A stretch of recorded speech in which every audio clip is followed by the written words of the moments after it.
అందరికీ నమస్కారం. Welcome to tasty food by దివ్య.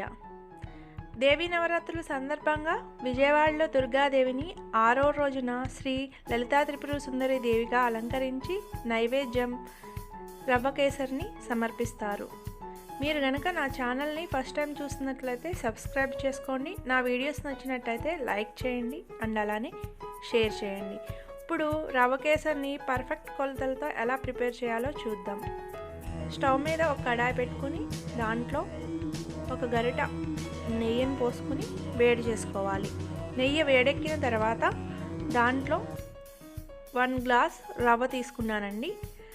అది సిమ్ ఫ్లేమ్లో పెట్టి దాంట్లోనే కొన్ని జీడిపప్పు పలుకులు వేసుకుని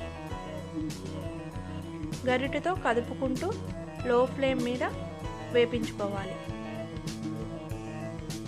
ఇది కదుపుకుంటూ మాత్రము వేపించుకోండి. కదపటం ఆపేస్తే అడుగున అంటుకుంటుందండి. అలా అంటుకుంటే కనుక రవ్వ కేసరి టేస్ట్ అనేది మొత్తం చేంజ్ అయిపోతుంది. కాబట్టి దగ్గరుండి ఈ స్వీట్ని ప్రిపేర్ చేసుకోండి, చాలా టేస్టీగా వస్తుంది. ఇలా కదుపుకుంటూ సిమ్ ఫ్లేమ్లో పెట్టుకుని కొంచెం కలరు చేంజ్ అయ్యి కమ్మటి వాసన వచ్చేంత వరకు వేపించుకోవాలి. చూసారా, లైట్గా కలర్ చేంజ్ అయింది. తర్వాత ఒక బౌల్ తీసుకుని దాంట్లో నేను 1 కప్ రవ్వ తీసుకున్నాను కదండి, దానికి 3 వంతులు అంటే 2 గ్లాసులు పాలు, 1 గ్లాసు వాటర్ వేసుకుని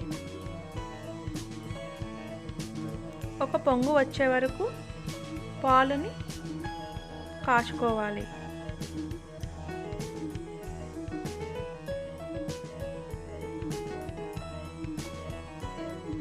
చూసారా, పాలు పొంగు వస్తున్నాయి. ఇలా ఒక పొంగు వచ్చిన తర్వాత కొంచెం మరిగించుకుని మనం ముందుగానే రవ్వనే వేపించుకున్నాం కదండి,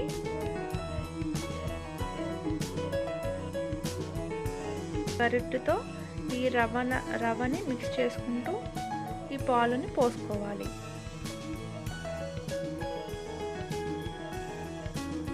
నీళ్ళతో కాకుండా నేను చెప్పినట్టుగా 1కి 3 వింతలు అయితే 2 వంతులు పాలు, 1 వంతు నీళ్ళు పోసుకుని ఇలా ప్రిపేర్ చేసి చూడండి, చాలా టేస్టీగా ఉంటుంది. ఇలా పోసుకున్నాక దీన్ని గరిటెతోని అడుగంటుకోకుండా కదుపుకుంటూ చేసుకోవాలి. రవ్వ కదండి, తొందరగానే దగ్గర పడుతుంది. మధ్య మధ్యలో ఇలా కదుపుకుంటూ ఉండాలి, లేకపోతే అడుగున అనేది అంటుకుంటుంది, టేస్ట్ అనేది మారిపోతుంది. కాబట్టి కదుపుకుంటూనే ఉండండి.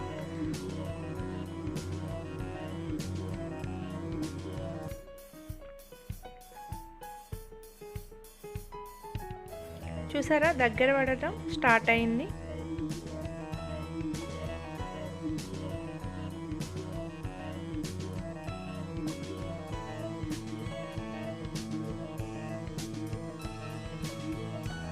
దగ్గర పడుతుందండి. ఇంకా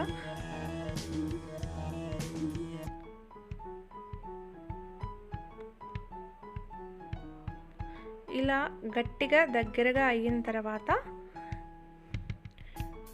1కి 1.5 అంటే గ్లాసు రవ్వకి గ్లాసున్నర షుగర్ పడుతుందండి. ఇది కరెక్ట్ క్వాంటిటీ సరిపోతుంది. మరి తీపి ఎక్కువ తినే వాళ్ళైతే 1కి 2 వంతులు వేసుకోండి. ఇది 1కి 1.5 అయితే మీడియం స్వీట్నెస్ ఉంటుంది, కరెక్ట్గా ఉంటుంది. ఇలా చక్కెర అంతా వేసుకుని అంతా కదుపుకోవాలి.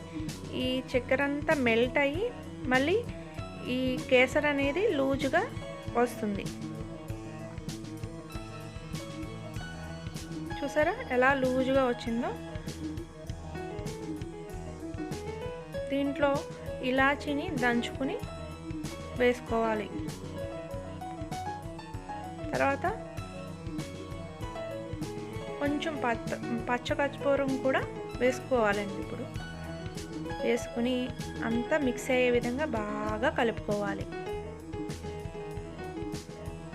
నేను ఫుడ్ కలర్ వేస్తున్నానండి, ఆరెంజ్ ఫుడ్ కలర్ వేసాను. ఇదంతా మిక్స్ అయ్యే విధంగా బాగా కలుపుకుంటూ దగ్గర పడే వరకు మీరు ఇలా కలుపుకుంటూనే ఉండాలి. అలా కలుపుకుంటే కనుక అడుగున అంటుకోకుండా టేస్టీగా వస్తుంది. చూసారా, దగ్గర పడటం స్టార్ట్ అయ్యింది.